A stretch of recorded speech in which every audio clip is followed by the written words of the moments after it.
Steve Gamache here with another episode of Chef Knives to Go quick look product reviews, and what we're checking out this time is the Kohetsu Blue No. 2 Nashiji Bunka 170mm knife. So this line of knives is a core steel of Owlgami, or what's known as Blue Paper No. 2 reactive high carbon steel from Hitachi. They do a nice middle of the road heat treat on that of 62, so not too hard, not too soft. The construction is a 3-layer sandwich with a softer stainless cladding, which has a hammered type, kind of a mottled finish on it. On either side of that, Owlgami No. 2.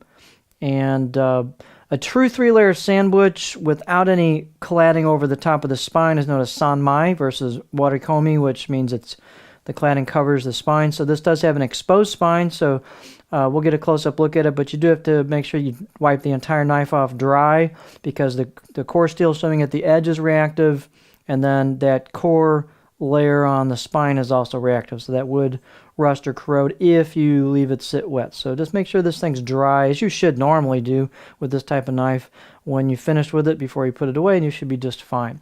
The weight on the knife is 4.5 ounces, or about 128 grams, and the sizes and weights and dimensions will vary just a little bit from knife to knife since they're handmade. The edge length on this one's right on the money at 170, or 6.7 inches, and the overall length about 12.2 inches. The spine thickness, these are fairly thick coming out of the handle, but about 3.5 millimeters coming out of the handle. Let's get a close-up look at it.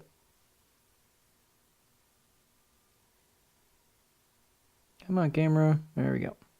Still learning the ins and outs of the camera. So you can see, actually you can see that layered effect there on the spine, so that's the construction of the blade. So there's your reactive core steel right there showing in the middle.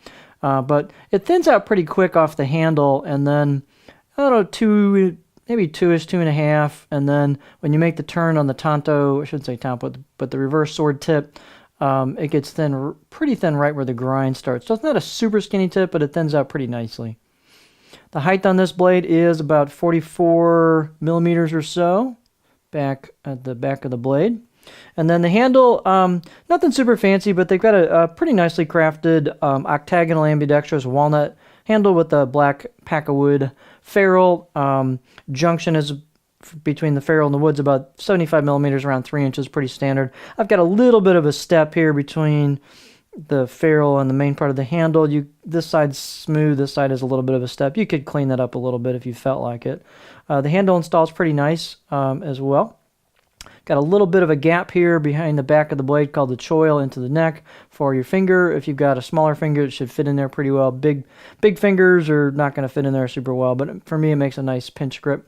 Speaking of, where's the balance point on this knife? Since the blade's kind of small and the handle's not super light like some of the Howood handles, there's your balance point. So a little bit behind a pinch grip, at least for me. Probably for most people.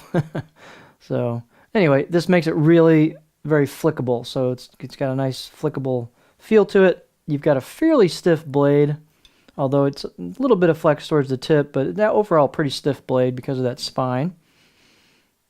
Out of the box edge, just an average edge, about a 5 out of 10. It'll definitely get nice and sharp for you if you know what you're doing. If you don't sharpen, maybe think about spending the money for the Chef Knives to Go sharpening service, and they'll put a really nice edge on it out of the box, which will give you a good reference point of what sharp really is, and also what a nicely crafted edge should do as far as edge retention goes, how long it should last. Let's take a close-up look at the blade, and Nashiji means pear skin, so this is the kind of mottled finish is what they're talking about, although this also has some kind of random hammer marks, so it's kind of a cool rustic effect. There is some chiseled kanji and embossed kanji on it as well on the right side of the blade. The left side of the blade is plain. You can see your core steel showing through at the edge, and there's the actual edge bevel. The finish on it's actually pretty nice. You've got a little bit of relief to the corners of the spine and also the choil, so it's really comfortable right out of the box. Really ready to rock and roll. Not much you really have to do to it. Here's the handle.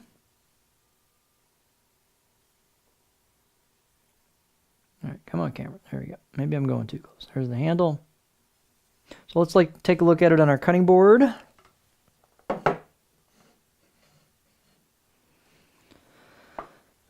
So on our cutting board, we have this, which is pretty curvy. So there's really not much of a flat spot. You can see it goes all the way to the heel, back of the heel, and fairly curvy. Fair amount of belly towards the tip. It gets rather aggressive towards the tip. So I can rock this pretty high. So this will definitely rock really nicely. Not too much of a pure chopper at all. But it should also accommodate push-pull, glide cuts, that kind of stuff. You've got a little bit of arc to it and kind of follow the blade.